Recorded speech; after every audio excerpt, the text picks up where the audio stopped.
Luxury cruises may not be for everyone, but for China's young burgeoning middle class, this is the epitome of a perfect holiday.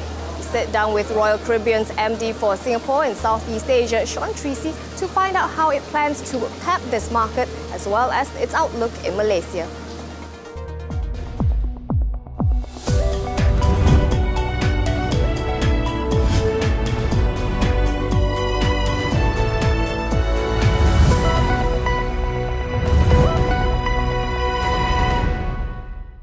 Last month, you took delivery of this ship, this massive billion-dollar Ovation of the Seas, right?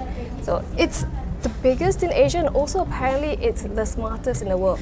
What do you mean by smartest? Smartest ship, the smart ship, what we call Ovation of the Seas, is all about the technology on the ship. And that manifests itself in many ways. We have Voom, the fastest Wi-Fi at sea, which means our guests can download and stream videos while on their cruise. They could post their selfies right away to their friends and show what an amazing holiday it is. In terms of entertainment, we've got a back of the ship with flat panels that are robotic and move around, which is really cool in our 270 venue.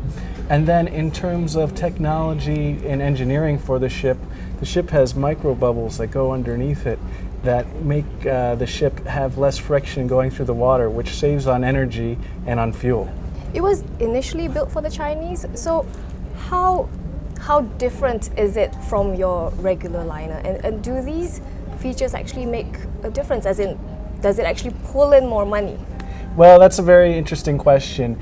For the most part, Royal Caribbean is an international brand, and we offer international product to the Chinese market, and we know that the Chinese market's very interested in an international and Western product that we offer. But there's a few touches that are specific to China and Asia. For example, we have more indoor spaces on this ship and quite a bit retail on the ship. We have a beautiful Cartier store that some of our other ships don't have.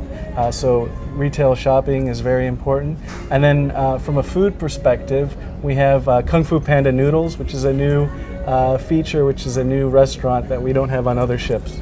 So since this ship is built, well, for the Chinese, would it be safe to assume that you are targeting the Malaysian Chinese market?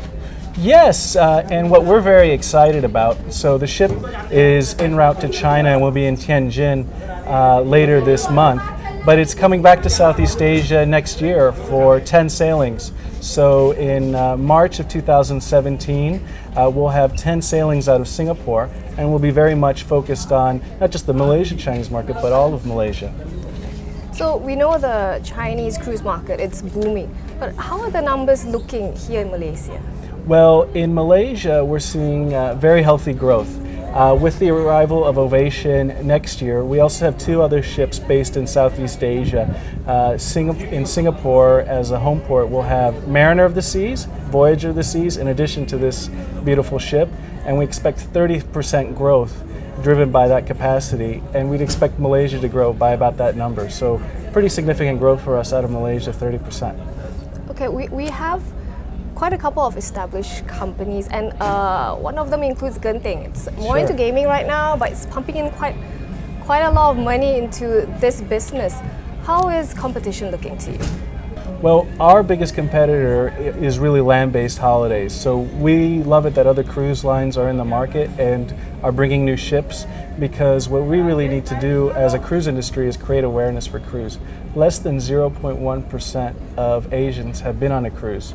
So when you compare that to North America, where about 4% of the population has cruised, and Europe is 1.5%, there's still a huge opportunity for all of us to tap into the Asian travel market. So by having other cruise competitors in the market, that helps build that awareness.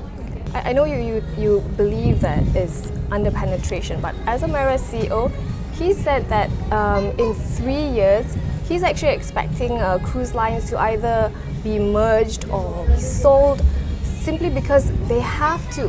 What's your opinion on this? Well, from our perspective, what we're seeing in Asia, we're just at the early stages, so we haven't even at the tip of the iceberg. I'll give you one example. the India market. India is a 5-hour flight from Singapore, Malaysia.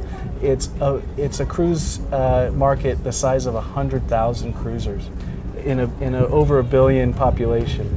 So it's about getting the story out there rather than oversupply.